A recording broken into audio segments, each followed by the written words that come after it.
Good morning students. तो हम लोग बात कर रहे थे बीकॉम सेकेंड ईयर के इनकम टैक्स की। इनकम टैक्स में हमारा चैप्टर चल रहा था कैपिटल गेन, और हमने कैपिटल गेन में बहुत सारी बातें की थी।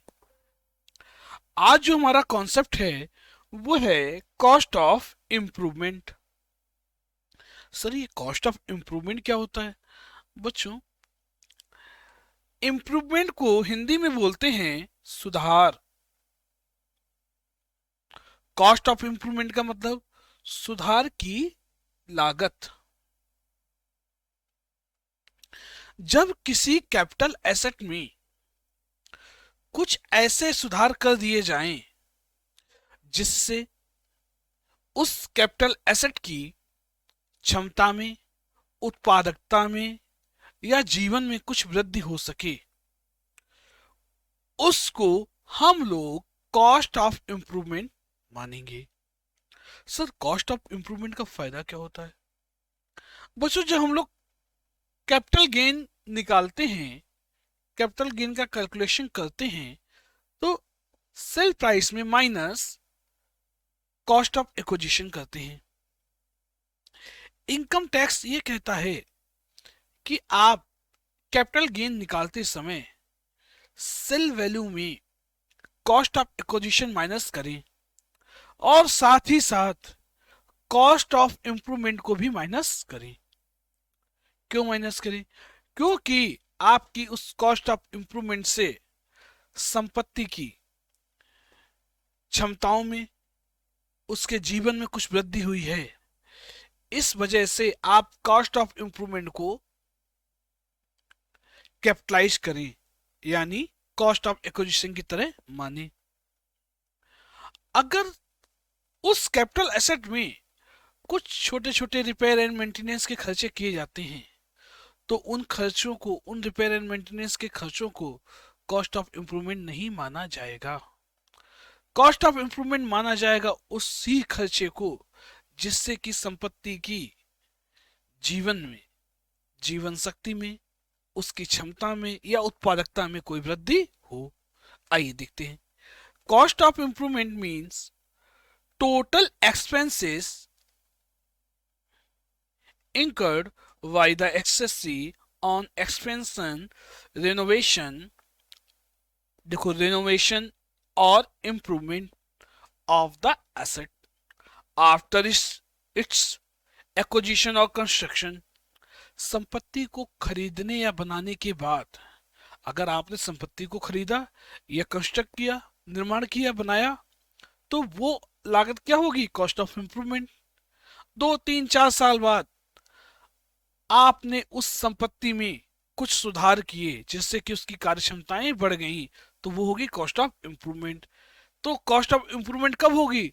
जब आप एसेट को एक्वायर कर लोगे या बना लोगे, पहले नहीं होगी। जब एसेट आपके पास है ही नहीं तो आप इंप्रूवमेंट किसमें करेंगे?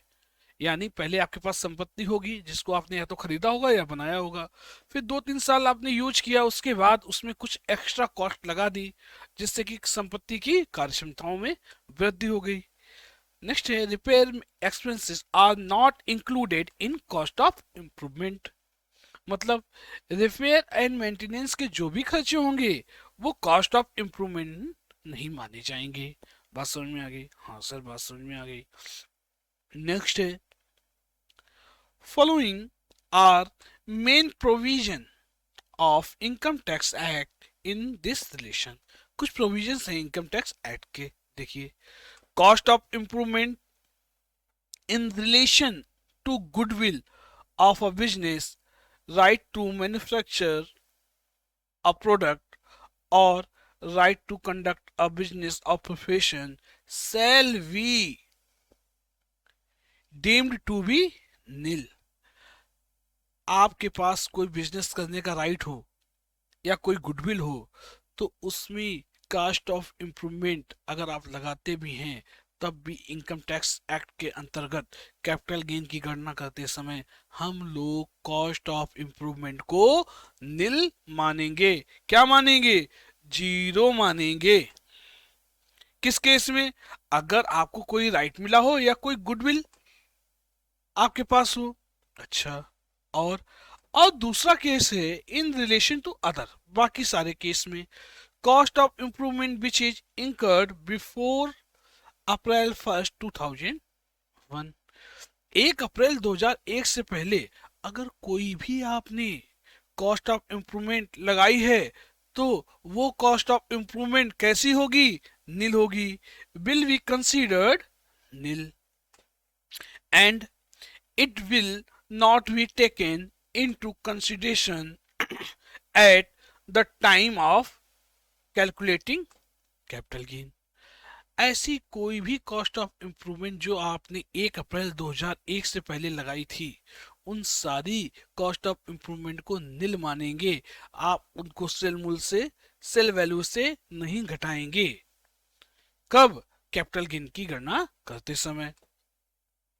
Cost of improvement which incurred or after 1st April 2001 will be considered at the time to calculating capital gain।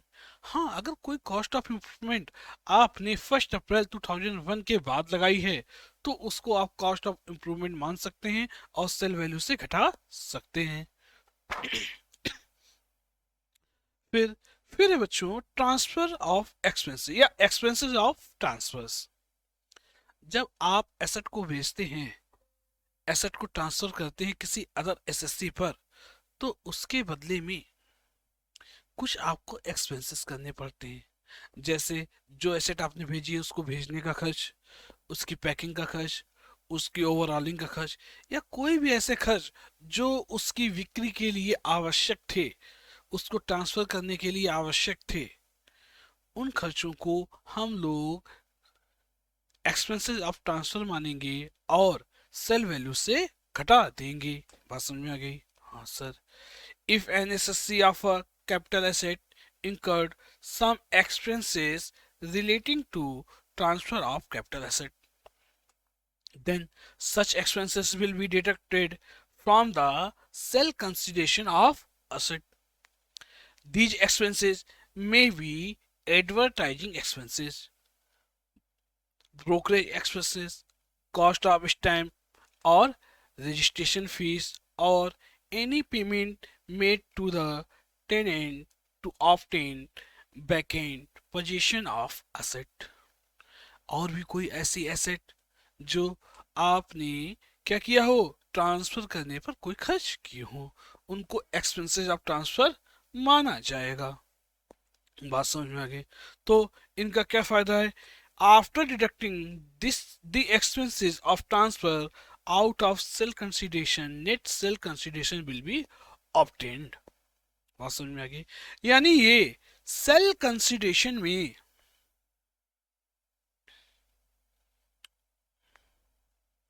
आप माइनस करेंगे, क्या माइनस कर दीजिए? एक्सपेंसेस ऑफ ट्रांसफर, एसेट को ट्रांसफर करने के खर्च, तो आपको प्राप्त होगा नेट सेल कंसिडरेशन। बात समझ में आ गई? हाँ सर, बात समझ में आ गई। तो बच्चों ये थे आज के कॉन्सेप्ट। कॉस्ट ऑफ इंप्रूवमेंट यानी सुधार की लागत, गुडविल के लिए या राइट टू मैन्युफैक्चर और प्रोडक्ट के लिए नील होगी हमेशा। इन अदर रिलेशन में कॉस्ट ऑफ इंप्रूवमेंट मानी जाएगी, पर अगर 1 अप्रैल 2001 से पहले की कॉस्ट ऑफ इंप्रूवमेंट है तो उसको भी क्या मानेंगे सर? उसको भी नील मानेंगे। फिर हमने बात की expenses of transfer. Transfer, asset को ट्रांसफर करने के कुछ खर्चे होते हैं, उन खर्चों को भी हम लोग सेल कंसिडरेशन से घटाएंगे, क्योंकि अगर ऐसे एक्सपेंसेस आप नहीं करेंगे तो सेल होगी ही नहीं। यानी सेल अपनी कैपिटल एसेट को बेचने के लिए ये खर्चे ट्रांसफर ऑफ एक्सपेंसेस करने ही पड़ेंगे, तो इनको भी क्या करना होगा? इनकी भी हमको छूट मिलेगी। बात समझ में आ गई? चलिए अब हम लोग अगले वीडियो में बात करेंगे। Okay, thank you, bye.